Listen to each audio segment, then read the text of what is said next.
All right, so thanks everybody for joining us at Joint Math 2021. My name is Matt Lasher. I'm the Field Marketing Manager at Digital Ed. I'm joined today by our Vice President of Enterprise Services, Louise Krmpotic, as well as Marilyn Carlson from Arizona State University and Michael Tallman from Oklahoma State University. Really looking forward to chatting with you all today. A little bit of housekeeping before we get started, and then we'll jump right into it. If we could keep everybody muted to keep the audio as clear as possible for our presenters, that would be great. We're going to have the chat open for questions, so don't hesitate to ask any questions. We'll do our best to address them, whether throughout the conversation or at the end. I'm going to throw my email address in the chat.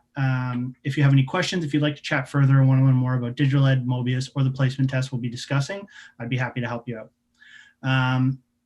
So if you're interested in seeing any of the talks we've done today or the ones tomorrow, you can head over to our booth in the Joint Math platform. We have one discussing Mobius content tomorrow at 10 a.m. noon Eastern. And other than that, I think I'm going to pass it off to Louise to kick things off and enjoy. Well, welcome everyone. Today we're going to talk about sort of a new standard in placement testing. The MAA and Digital Ed have a long-standing partnership around placement testing. Digital Ed has the Mobius platform, which provides an easy-to-use and flexible infrastructure to deliver placement tests. The MAA's focus on math education and their research projects in different areas have led to a series of placement tests over the years, and all of these tests are available inside of Mobius. In addition to their teaching and research duties at their respective institutions, Marilyn and Michael are the project leads for the MAA's placement project. So Marilyn and Michael, could you take just a couple of minutes to introduce yourself and the school that you're at, and maybe a little bit about your research? Okay, I'm Marilyn Carlson. I'm from Arizona State University. My primary area of research is math education, where I have studied cognition of learning key ideas of calculus and pre-calculus for in the neighborhood of 30 years. So my background is, and primary interest is on designing interventions and placement tools that will be supportive of students being successful in calculus and being able to continue on in their STEM fields.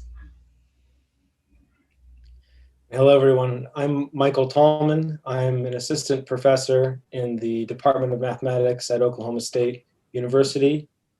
My primary research interest is in mathematical knowledge for teaching secondary and undergraduate mathematics, but I've also done quite a bit of work in mathematics assessment and curriculum design in algebra, pre-calculus, and calculus.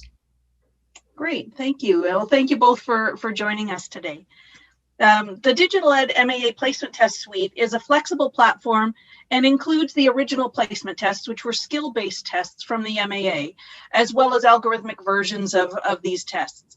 The newest instruments that we introduced to the placement test suite are a little bit different in that they are concept-based placement tests. So we have the calculus concepts readiness test, as well as algebra and pre-calculus concepts readiness test. Today, we're really going to focus on those tests and have the conversation with Marilyn and Michael, who are two of the key people who worked on these tests.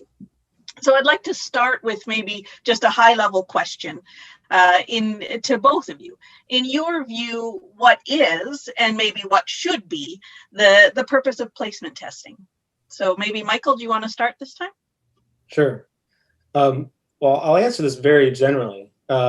The primary purpose of placement testing is to ensure that students who enroll in entry-level mathematics at colleges and universities possess the necessary prerequisite knowledge to benefit optimally from the instruction that's provided and to participate fully in the course activities. One of the themes of our discussion today will be the compatibility or coherence between the nature of the instruction provided within a course and specific characteristics of the placement instruments that are used to accomplish that objective. Great. And Marilyn, how about you? Yeah, I would just add that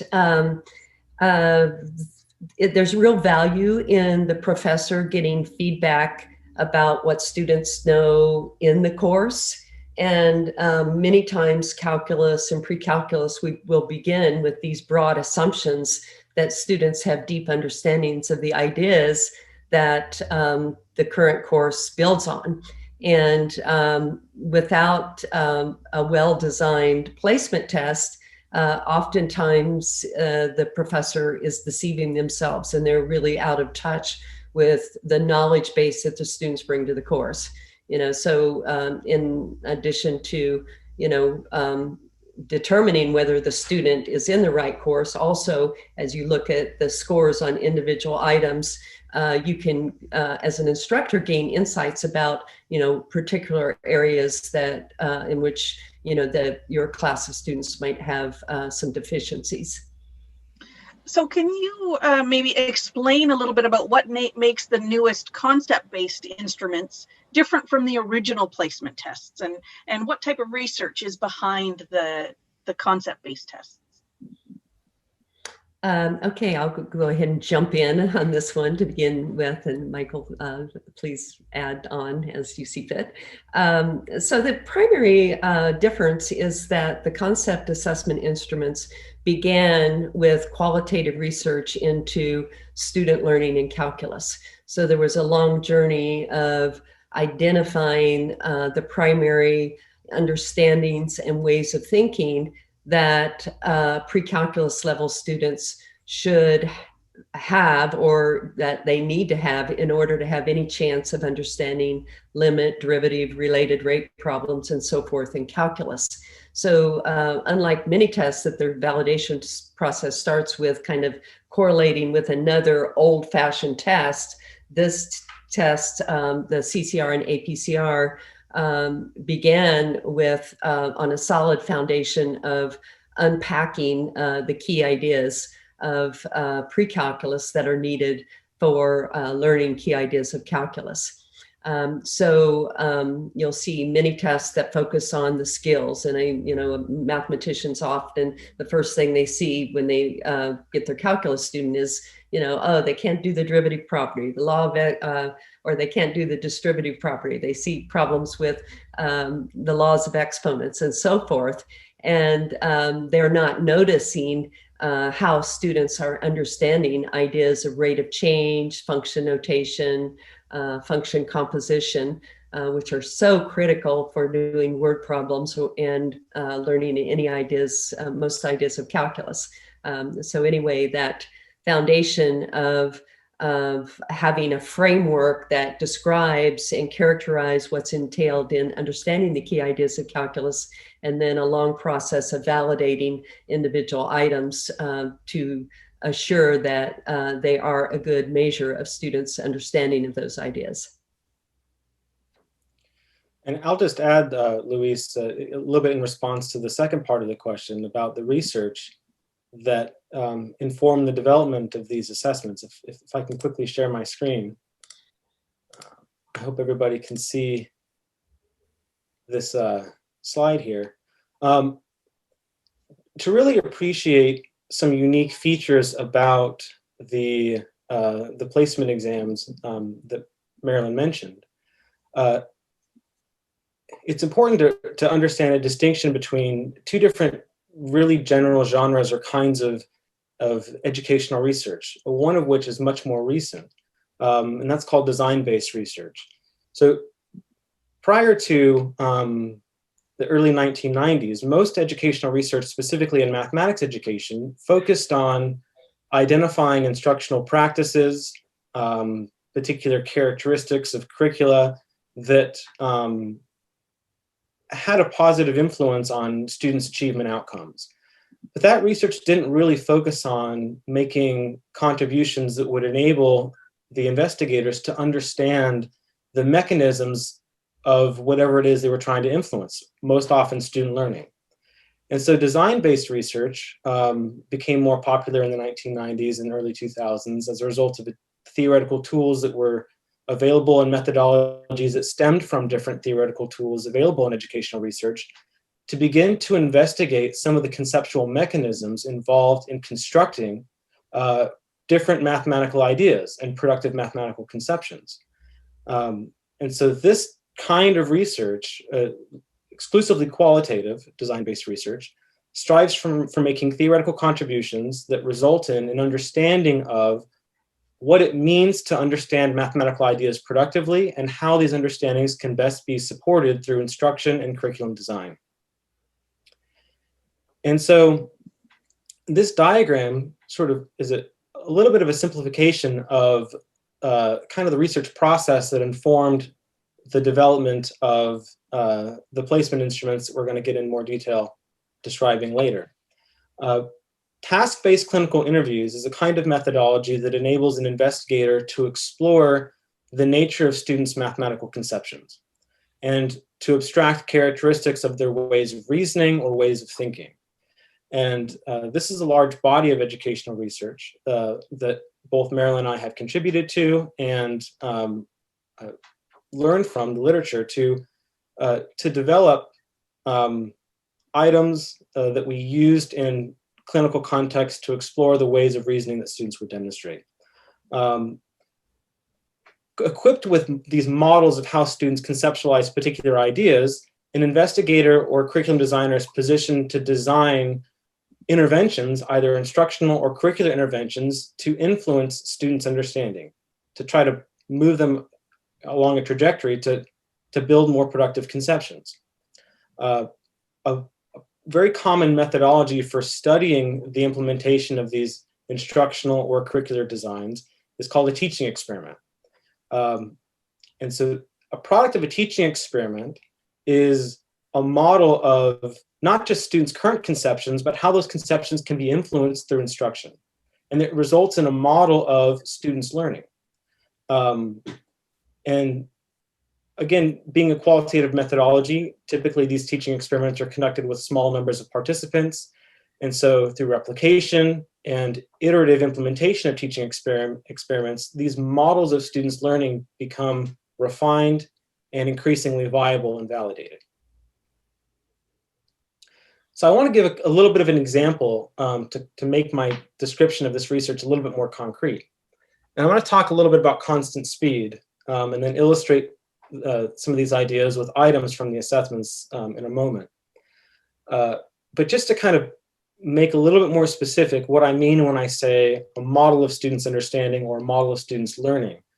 A productive conception of constant speed identified in the mathematics education research literature is as a proportional correspondence between changes in covariating quantities measures. And so this diagram here, if I can just play it again, this diagram is illustrating a correspondence of fractional changes in the measures of two quantities that vary simultaneously.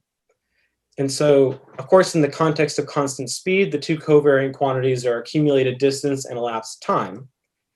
And as an example of the kind of thing that comes out of a teaching experiment, I'll discuss what is a kind of learning trajectory about the idea of constant speed, which generalizes also to the idea of constant rate of change, which of course we all know is foundational for students' understanding of linear functions, calculus, and even as a tool to describe characteristics of different function classes.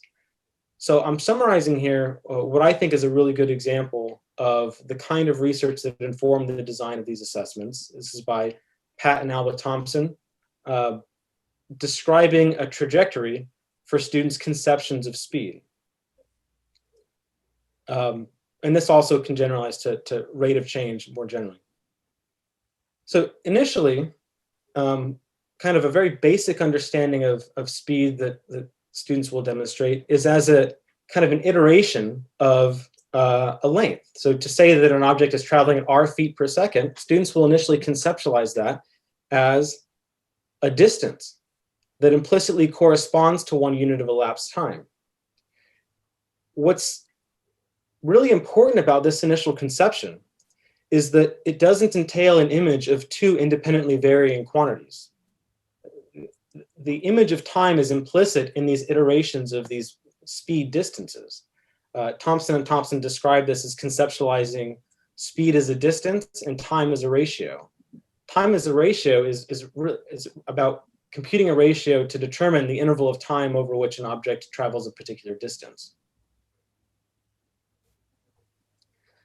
A second phase or image that students will progress to in their development of understanding speed is to dissociate one unit of elapsed time for each discrete accumulation of a distance traveled. We can see this is slightly more sophisticated because the student is beginning to recognize the variation of two separate quantities. So the unit of time is now explicit, but first depends on having imagined a speed distance being traveled. And this is an image that's very common in lower secondary levels, 8th, 9th grade, things like this. A third image, slightly more sophisticated, is now to recognize the simultaneous accumulation of distance and elapsed time. But again, thinking about these accumulations happening additively.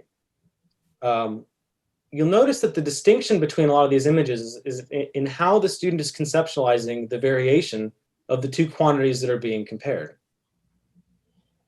And finally, the fourth image is really conceptualizing speed as a rate, which, as I mentioned before, is as an invariant multiplicative relationship between changes in distance and corresponding changes in elapsed time. Right? So there's any change in one is always proportional to the corresponding change in the other.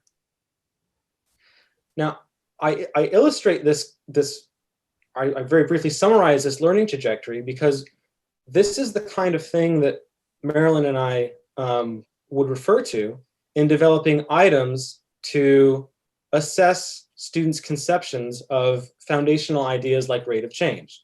For instance, you might look at this item from CCR, the Calculus Concept Readiness Assessment, and it might seem a little strange. It might not be obvious just based on reading it what particular idea is being assessed here and what a particular response might convey about students' conception of rate of change. Right? So you've probably already read the question. A ladder of a fixed length is moved so that its distance up the wall is twice as what it was before. Student is asked to determine information about the slope of the ladder.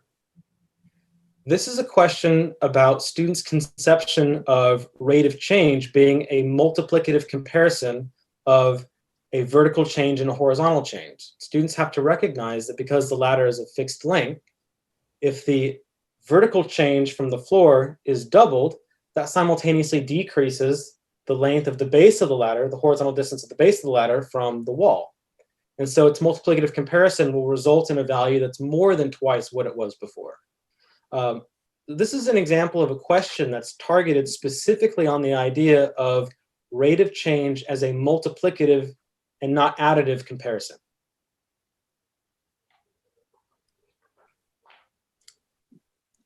So I hope that gives it a little bit of an indication of the kind of research that informed the development. I mean, equipped with these images of how students think about ideas and the process through which students construct particular conceptions, we're positioned to design items that, through the responses, accomplish the diagnostic objective that Marilyn mentioned earlier that we hope placement tests will serve. Yeah, no, and that's a terrific explanation of sort of some of the thoughts that went into the development. And I think I'll jump to a question, which is that latter question is a perfect example when we started to provide these concept-based tests a couple of years ago, and a number of schools that we've had that use the placement test suite have really talked about the concept-based tests being harder than the skill-based tests. And I think that question is a good example of the type of question that they're looking at when they say that. So I'm just wondering if you could talk a little bit about sort of, what would you say to a school that has said it's harder, our students struggled with it. Do you want me to jump in? Okay, I'll jump in first. On the face, it might appear harder because of the background that students bring into the course. And harder doesn't necessarily mean worse. It's just a revealing of the procedural-based instruction that the large majority of our students are getting when they come out of the high schools. And if they don't understand rate of change as a representation of how two quantities are changing together, that, you know, oftentimes you'll have calculus students and rate of change is just rate of change of distance, you know, and there, you know, that's a fundamental flaw and impoverished understanding that will haunt them throughout every idea of calculus. So in that respect, the difficulty of the test is reliant on what kind of instruction and what level of standards have been placed on students understanding the key ideas that have they've experienced in the courses. So I think, you know, that's really the sad part of the, you know, the current state of the field is that so many, so much of the curricular focus in the K through 12 schools and pre-calculus levels at the universities, you know, are still focusing predominantly on showing kids steps for getting the answers and methods for working specific problem types. So what these tests are designed to do is really, again, raise awareness of how students need to understand function, rate of change, variable, and their ability to interpret graphs. What is the understanding they need so that when they move forward in another course, that understanding is robust enough that they can apply it and use it. And you know, the body of research is pretty overwhelmingly compelling that a student can get an entire degree in undergraduate mathematics, as Michael and I both teach pre-service courses for secondary teachers, you know, as they're about ready to finish their degree in mathematics. And they have a very weak understanding of idea of average rate of change, even constant rate of change, unit circle trig. So what these tests are trying to do is raise awareness of the fundamental flaws in the nature of the mathematics that's being valued in the curriculum. And then, as Louise will probably note, we also have some interventions now that are based on the same research that we hope to share soon, where you know, that they are designed to address you know, the development of students' construction of deep meanings of these ideas, so they have a chance of actually being successful in understanding calculus and being able to use calculus in physics and engineering and advanced mathematics. I mean, for me, I find it very reassuring that if I teach a conceptually oriented pre-calculus class to a group of students, it doesn't matter where they're going. If they go into nursing, secondary teacher, more Calc 3, the kind of ways of thinking that are being assessed by CCR and APCR are the understandings that will open doors for students to go down any of these paths. Because, you know, in helping to raise instructors' awareness of students' impoverished meanings, it allows them to make adjustments so that you know, students are you know, they can put their focus in areas that you know, will support their students in actually developing confidence and genuine understanding, rather than just what we call pseudo-conceptual methods for getting answers to problems. Yeah, did you have anything that you wanted to add there, Michael? Just quickly, I realized that I didn't share the response data from this question, which is relevant to the question that you asked, Louise, about difficulty. Yeah. So I put it there in red. These numbers are the percent of students who responded to this item correctly in various semesters of using this item. And so I'll just leave that up there for a moment, and I'll expand on a comment that Marilyn mentioned, which is that the research literature in mathematics education has explored the implications of students' conceptions on their learning within a course and even in subsequent courses. And so one can imagine that if a student has a meaning for constant rate of change that's based on a correspondence of discrete additive changes in quantities measures, how they deal with the idea of differentials in calculus, or how they interpret the product structure of a Riemann sum, or a definite integral, or of their ability to apply these ideas in novel situations to model physical phenomena and things like this. There are substantial implications of additive versus multiplicative conceptions of rate of change, conceptions that are based in images of discrete variation rather than continuous variation. And we designed our items to expose the conceptions that students have that the literature has identified are consequential for students learning in a particular course. And these percentages of correct responses indicate that, especially the percentage of responses from secondary teachers who select B, which is by far the most compelling distractor that's incorrect, this gives information about how students conceptualize ideas so that an instructor is positioned to influence their understandings in a particular class, which again is serving that diagnostic role that enables instructional intervention that Marilyn mentioned earlier. Yeah, and I think this is very key here, right? 39% of secondary teachers got it correct. When this is a placement test of students going into a calculus course at a a higher educational institution, this is really showing that the instruction at a high school level, a lot of them have the same misconceptions. And so they're passing that on, right? And I think this goes really well to the idea that there does need to be some changes in the educational model and how people are teaching the students, but also how our teachers are getting ready to teach these concepts. And I know that both of you have done a lot of research there. The other thing that I'd like to sort of point out in your examples that you were showing on the presentation, when you talk about how do we understand it, how do we get at a student's conception, part of the way that you have created these tests, the CCR tests and the APCR tests, you haven't just created the items, run the tests, and seen how students do. You also spend a lot of time actually interviewing those students to really see how did they interpret that question, and then how did they go about getting the answer. So I'm wondering if you could talk a little bit about that, Marilyn.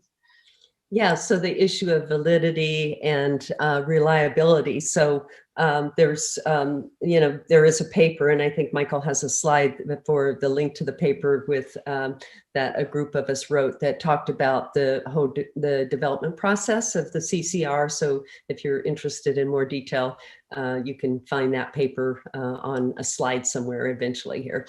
But yeah, it's by interviewing in our first draft, literally hundreds of students on these items, we were able to get at how they're interpreting the question. So is their interpretation consistent with the designer's intent?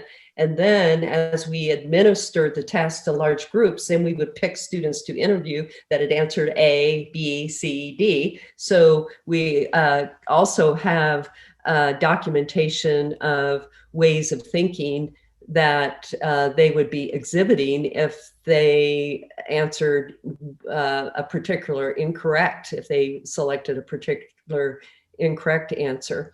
And also our standard for being content with an item being valid. We didn't want students to be able to get the right answer if they didn't really understand the idea. So in our clinical interviews, we almost got to the point where it was 100%. It was a very, very rare occurrence for a student to get the answer correct, choose the correct answer, and not demonstrate that they had the desired understanding, as was our intent of the design of the instrument.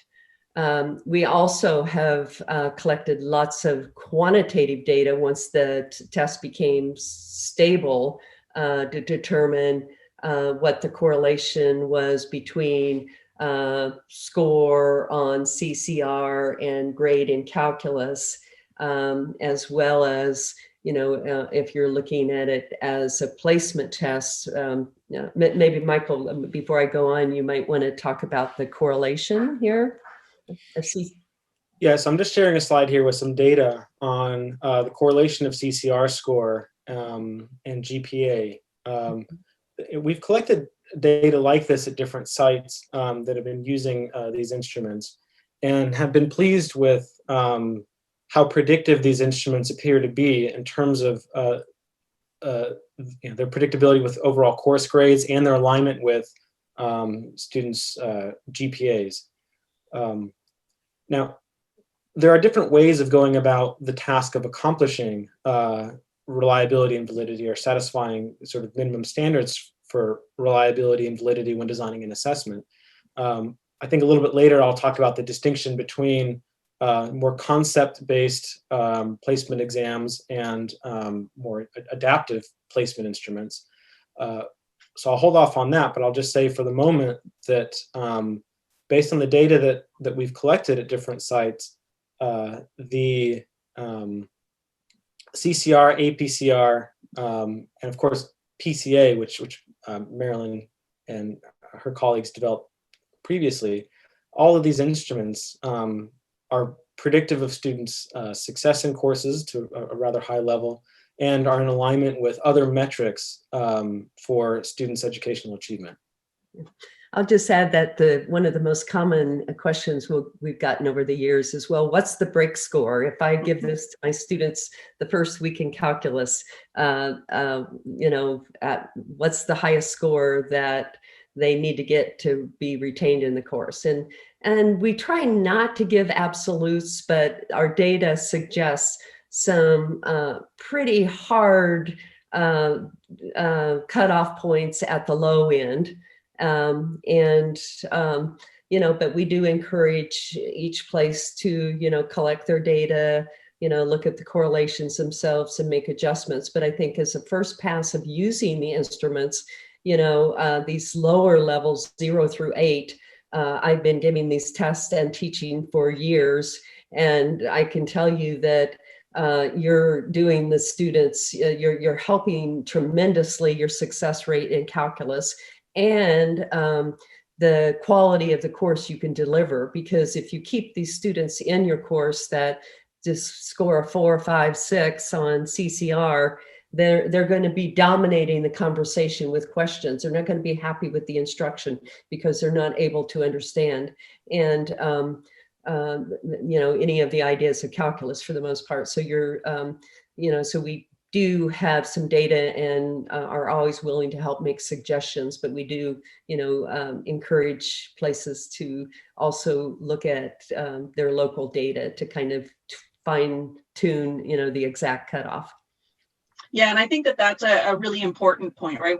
That's probably one of our most common questions is, well, what is the cut score that I should use for this test?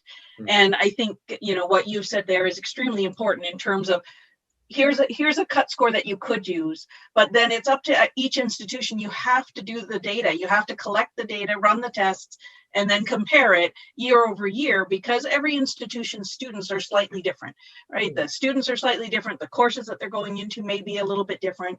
So I think that's a very important point. Absolutely. And so what's on the screen here are really just, as Marilyn mentioned, really baseline suggestions for different cutoffs. And at Oklahoma State, we use single-digit scores to suggest that students enroll in credit-bearing co-requisite courses.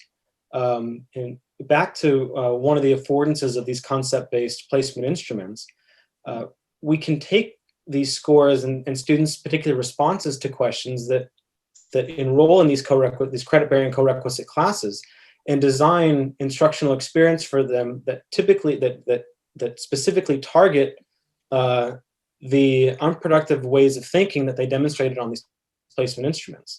And so, yes, we're using this as a placement tool, but we're also using it as giving us information for how to structure our co-requisite courses for students who score these single digits on APCR and CCR. Yeah, and I think that's a great point too, Michael. I know a number of schools, their placement program is handled by someone outside of the math faculty, and the math faculty may only get, here's a number, or they may only get, here's the list of students in your class.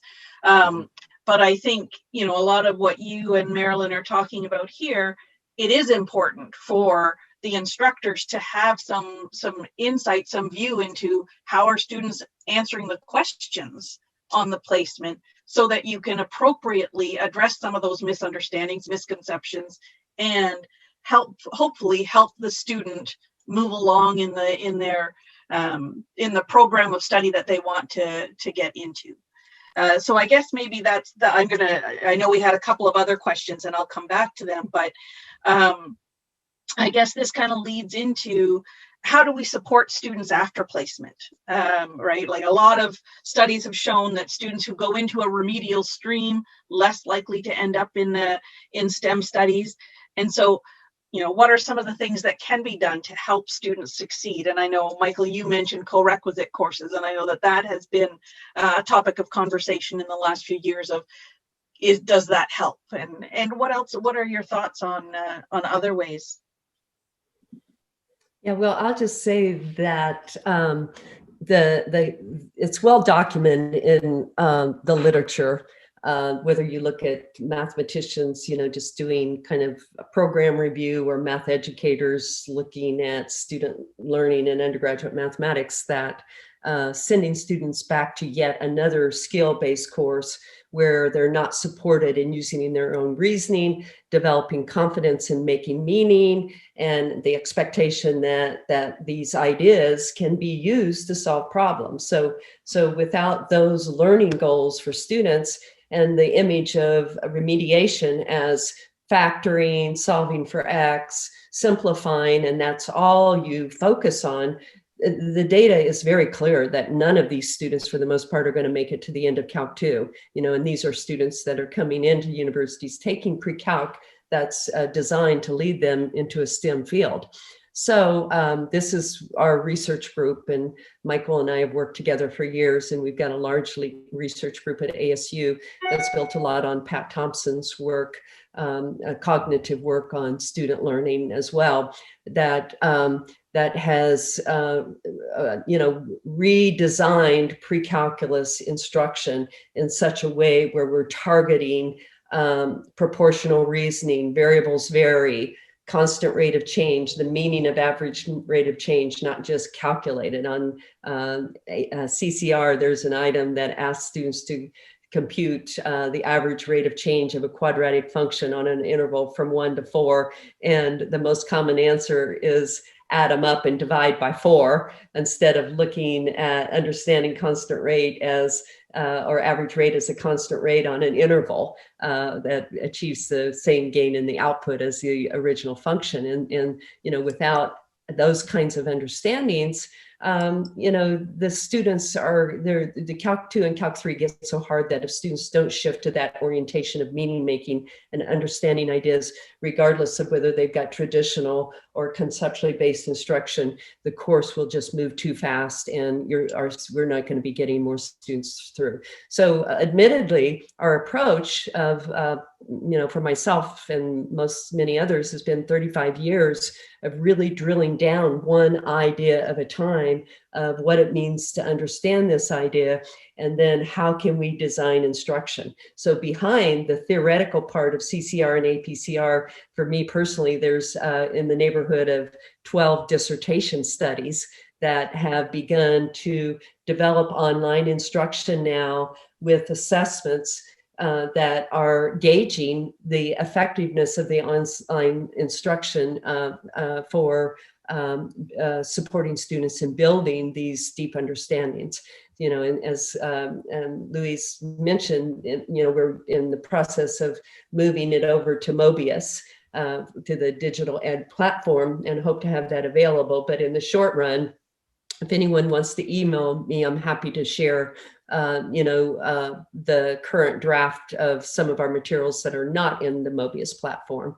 But I think that is really, you know, the call of the MAA. Michael and I both work closely with Michael Pearson, and this urgency for universities to begin to pay attention to research on student learning and be reflective about what are the ways of thinking that are going to produce powerful thinkers and students that succeed in our graduate colleges, because it's very likely we're not going to get as many foreign students in the short run here, you know, in U.S. graduate schools. And, you know, so, you know, regardless of whether it's foreign students or American students, though, that are coming into our universities, you know, we want to set them up for having a chance of being powerful thinkers in STEM fields.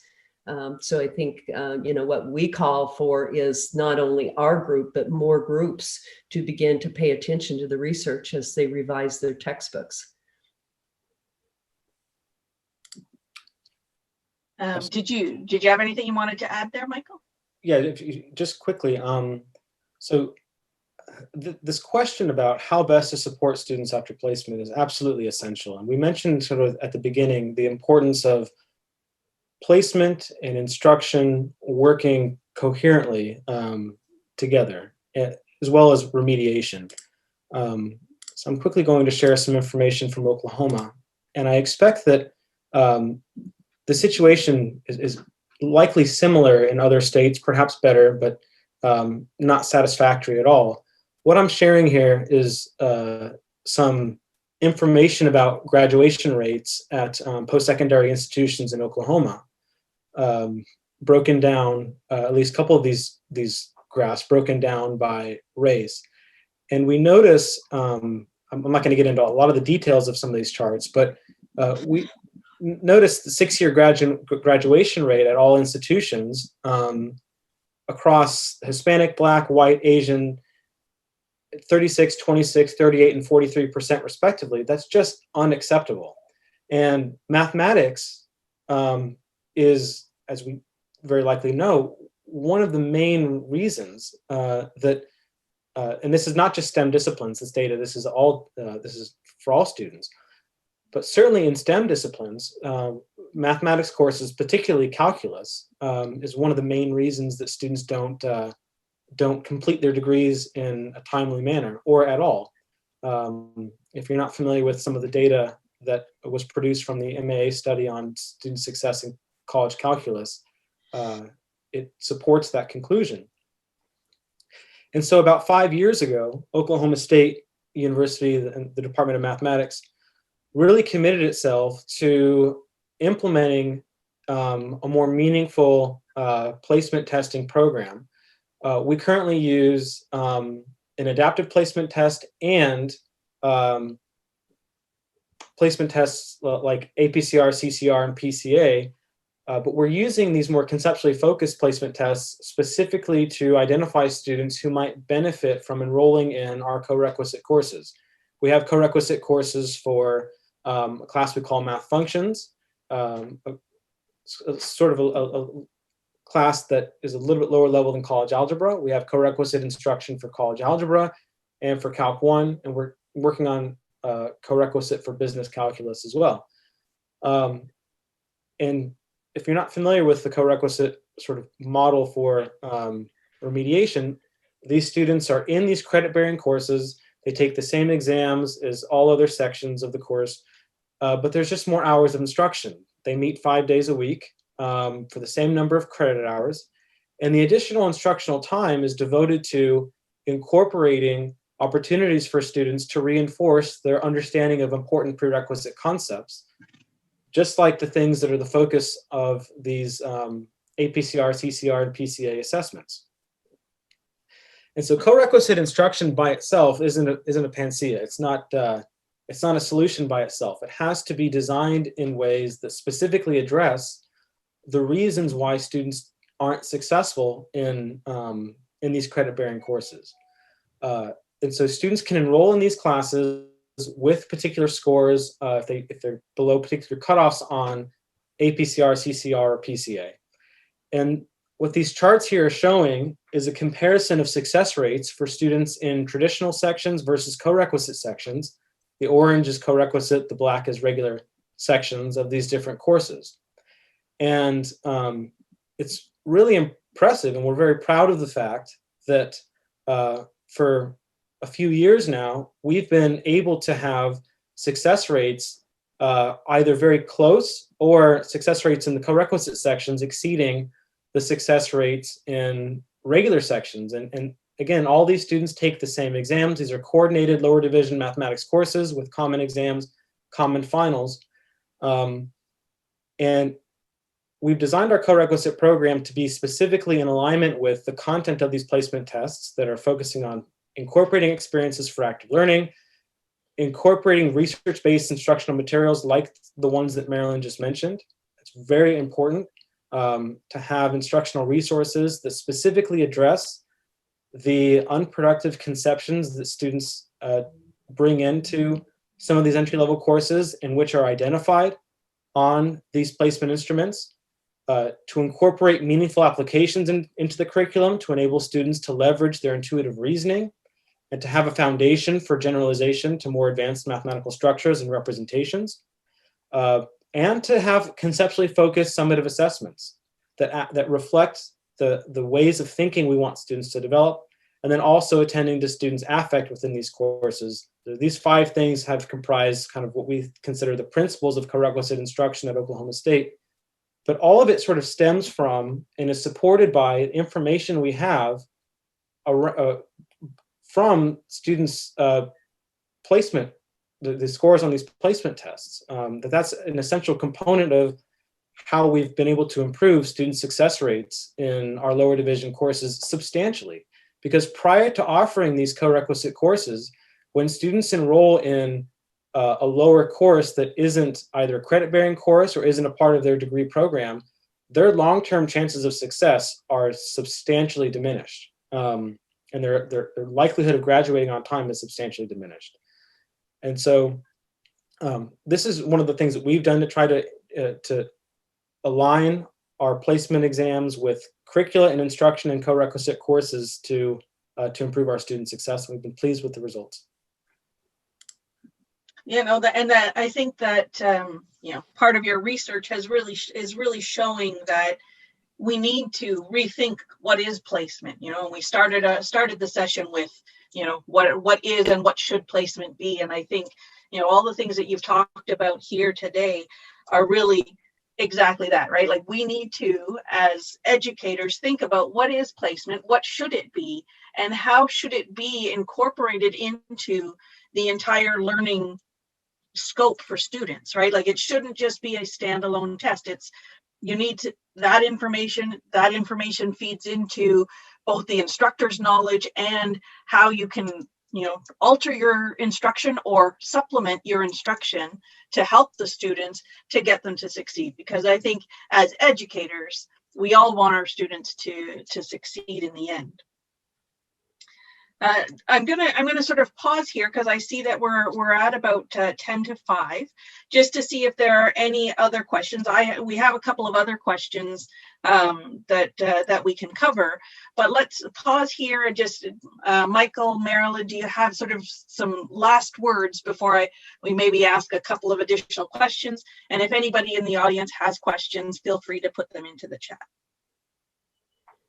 Yeah, I would just add and you know, emphasize what your main point was, that the CCR and APCR are unique in that they raise awareness of the understandings that have been detected in the research that a co-requisite or a prerequisite course for calculus should be focusing on. And I think, as Michael pointed out, if your image is just more and more skills, and your placement is all skills, and then you go back and give them another skills course, the research has been clear that that doesn't work. And by and large, with the exception of Louise and MAA leading this effort, I don't know of any successful placement instruments that are trying to move the field forward in a way where, we're all learning about how better to support students in being successful. I think that's excellent. I have nothing to add to that. And I'd be happy to see if anybody has any questions or thoughts or comments to discuss. Anybody from the audience? Yeah, so Marilyn, one of the main concerns that institutions in general have is that many tests sort of result in a disadvantage to students from different ethnic and socioeconomic backgrounds. With your research and the group that you have working with you, what have you done to sort of try to minimize the biases that may be prevalent? Well, we've read the literature on what makes, the writing of items, biased. So we're sensitive to the choice of names we use, and, just being very clear in our wording. Michael and I have reviewed calculus exams from across the nation as part of the MAA calculus study. And, the issue of just how incoherent exams are, and how, the language is loose, and a non-native English speaker would have real difficulty interpreting a lot of the slang that is put in to items. So through the process of interviewing students, we were very careful to pick students, of Asian, Hispanic, African American, Native American, and so forth backgrounds, to assure that, they were interpreting the questions. But I think, there's a lot of effort to put in equity issues, and this has been a passion of mine my entire career. It's actually what drove me to go into math ed originally. I was working on my degree in computer science and switched because I just became passionate about how unequitable math instruction was. And it's not just, so anyway, the data, the research on inclusiveness supports that by providing meaningful instruction where kids are supported in understanding and using their own reasoning. That breeds confidence, and there's no shortcuts for getting students back in the game.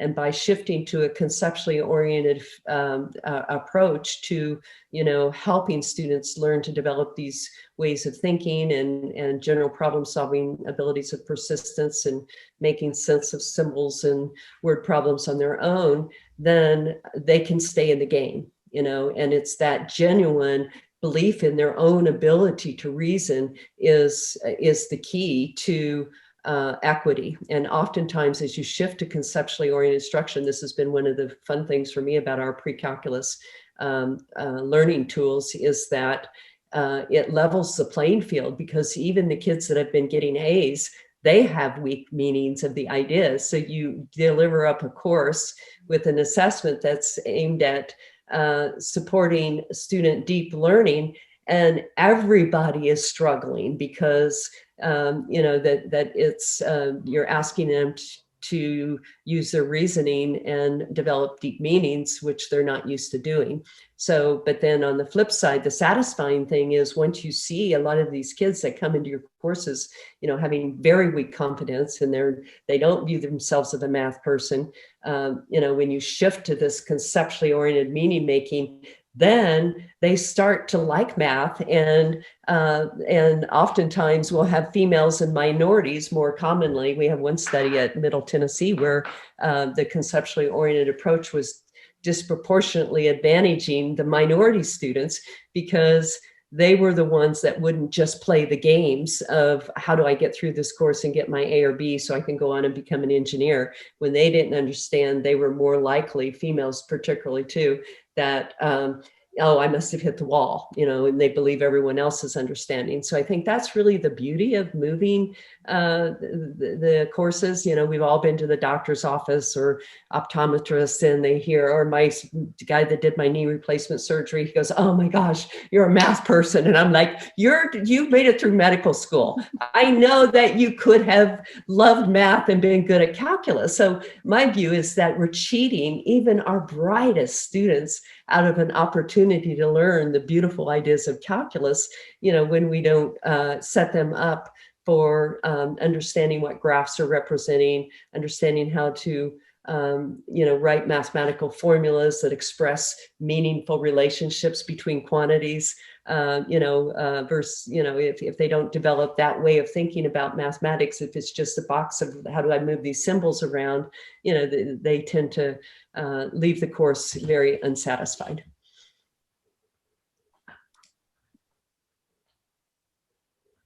Yeah. Anything that you'd like to add, Michael, just in terms of anything else that you haven't had a chance to touch on?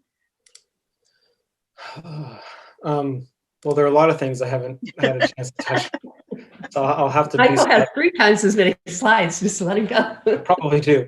You know, so without getting into too much detail about some of the items, I was hoping to show some more items, but I know that my what I had in mind was more ambitious than what we had time for.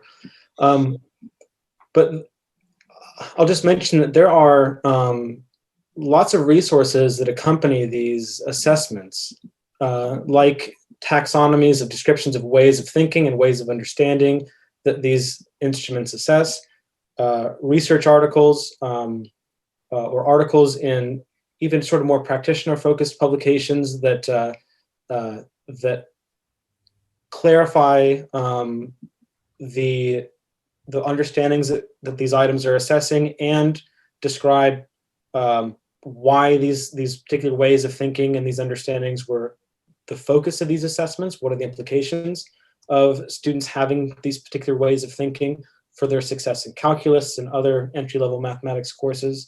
And so it's impossible to do justice to that in the brief time that we have. And so if anybody is interested in seeing some of those resources to specifically relate the mathematical conceptions that the research literature has identified as being productive for supporting students' success in these entry-level courses, and how we design these assessments to reveal the extent to which students possess those understandings, I'd be happy to share that, and I know Marilyn would be happy to share that as well. Yes, well, thank you very much, both of you, for your time today. This has been a great conversation. I think there's lots of information that you've shared, and I know lots of questions that people come in, and we've covered a lot of the things that we often hear when people talk to us about placement.